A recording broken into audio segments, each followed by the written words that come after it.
In post-World War I Europe, secrecy between paranoid nations becomes paramount. The growth of international commerce creates a need for companies to keep their information secret from competitors. Germany's Arthur Scherbius develops the Enigma machine as a means of keeping those business transactions secure. It works by generating an electric current when a letter key is pressed. A number of moving mechanical parts then scramble the path of the current, producing a different letter each time the key is pressed. The Enigma machine is about to become the German Army's most powerful code-making weapon in World War II. A weapon they're confident can keep their secret military codes secret. Arthur Scherbius had invented a machine which, if you gave the machine to the enemy, even if you gave the machine to the enemy, there would be so many complications, so many possibilities that you could not, in reasonable time, decipher the message. Just like Alberti's code wheel, the Enigma machine creates multiple polyalphabetic substitution ciphers. It's fast, it's mechanized, and it produces codes that seem unbreakable. It's a device for turning readable messages into unreadable messages. Given an Enigma machine with an unknown set of wheels, the enemy has to consider that that machine can be set up in 186 million ways. The millions of permutations are achieved by the number of variables involved when setting up the machine. At the height of the war, German operators changed these settings every day. They placed the rotors in a specified order from left to right. The rings that allow the rotors to turn are repositioned daily, as is the patch panel of cables electrically linking one letter to another. These variables make the Enigma encryption virtually immune to frequency analysis. The Germans think their Enigma code uncrackable. They believe no one has enough time or the mathematical ability to work through the millions of combinations.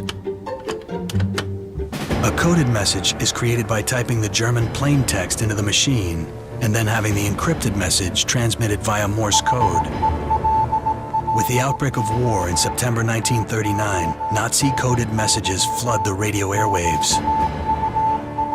At the same time, British military intelligence is in the process of setting up the most secret place in wartime Britain, a place it hopes can crack the Enigma code. Bletchley Park, 50 miles north of London, becomes known as Station X. It's staffed by a hand-picked team of mathematicians and graduate scholars, including Alan Turing, one of the founding fathers of modern computing. Turing and his team are under extreme pressure to come up with some way, either mathematical or mechanical, to crack the Enigma code.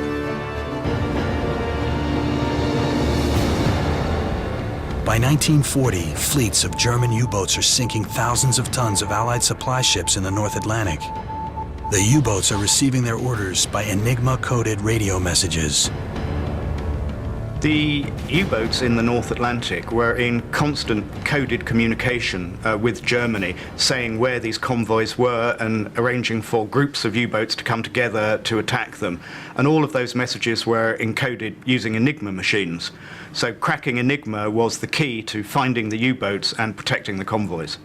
Turing begins by exploiting the mathematical and human weaknesses of Enigma.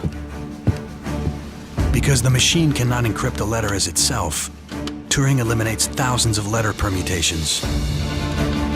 Combine this inherent flaw with the fact that lazy or tired operators sometimes forget to change their personal settings each day, and this lowers the odds further. But it's the daily weather forecast that gives the British their first major breakthrough. Every day the Atlantic weather is broadcast from the U-boats, and every day it follows the same format: wind speed, atmospheric pressure, and temperature. Seeing the same message layout each day gives Turing the idea of using what he calls cribs, educated guesses to what at least part of the message might say. This is a crib in German of a weather forecast from the Bay of Biscay region. The received encrypted message is placed against the German plain text. If any letters match up with themselves, S's as S's, V's as V's, then the crib is wrong, as Enigma can't encrypt any letter as itself. So they slide the message along until they find no matches.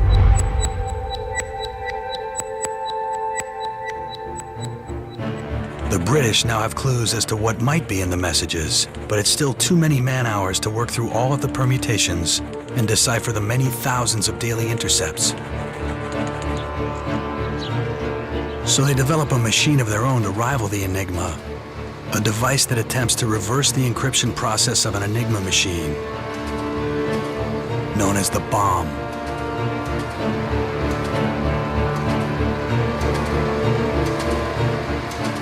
It operates like a search engine, number-crunching possible solutions to fragments of encrypted text.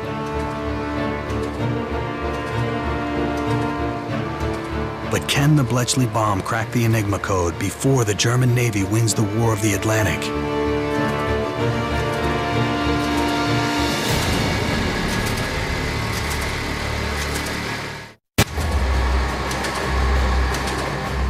The British code breakers of Bletchley Park now have a weapon to defeat the Nazi Enigma machine, the bomb. It's not designed to break coded messages, but to crunch through the millions of letter permutations contained in the so-called cribs, the clues obtained by the repeated use of weather reports, greetings, and test signals sent by the Nazis. The operator sets each drum into position according to the enciphered crib text they're testing. As the machine operates, it generates intermittent electrical circuits that run through every possible Enigma setting. The goal is to find an open circuit, which means the bomb has found a setting that converts all of the cipher characters into plain text without any errors.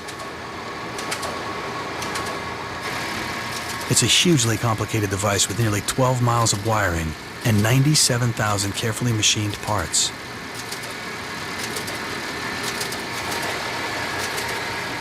This bomb has been reconstructed from plans and drawings over the past 16 years. Back in 1943, Gene Valentine was one of the bomb operators at Bletchley Park, working under the strictest security. Here in Bletchley, we had 5 bombs, and there were 2 people to each bomb, so there were 10 of us on a watch. And apart from them, you did not talk to anybody about your job. The minute you walked out of the bomb room, got in a vehicle to go back to wherever you lived, you didn't think or talk about it at all. Bletchley Park is one of the best examples of complete security in history. The Nazis had no idea the British were decoding their messages. They also had no idea that their code books and Enigma machines are being retrieved from captured U-boats. Turing and his team are working around the clock, cracking Enigma messages from U-boat positions to the location of reinforcements and feeding this information to the Allies. By 1945, there are over 300 bombs in operation on both sides of the Atlantic. The days of the Nazi Enigma are numbered. The cracking of Enigma and the intercepting and decoding of Nazi messages shapes the outcome of many campaigns and battles of World War II, including D-Day, Alamein, and Anzio.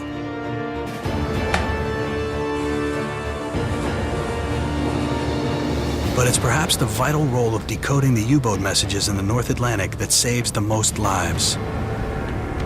Prime Minister Winston Churchill famously states that the Bletchley Park codebreakers were the geese that laid the golden eggs and never cackled. The war wasn't won by the codebreakers. The war was won by boots on the ground. Without it, the war would not have been lost. But on the other hand, with it, it was certainly shortened by a significant amount.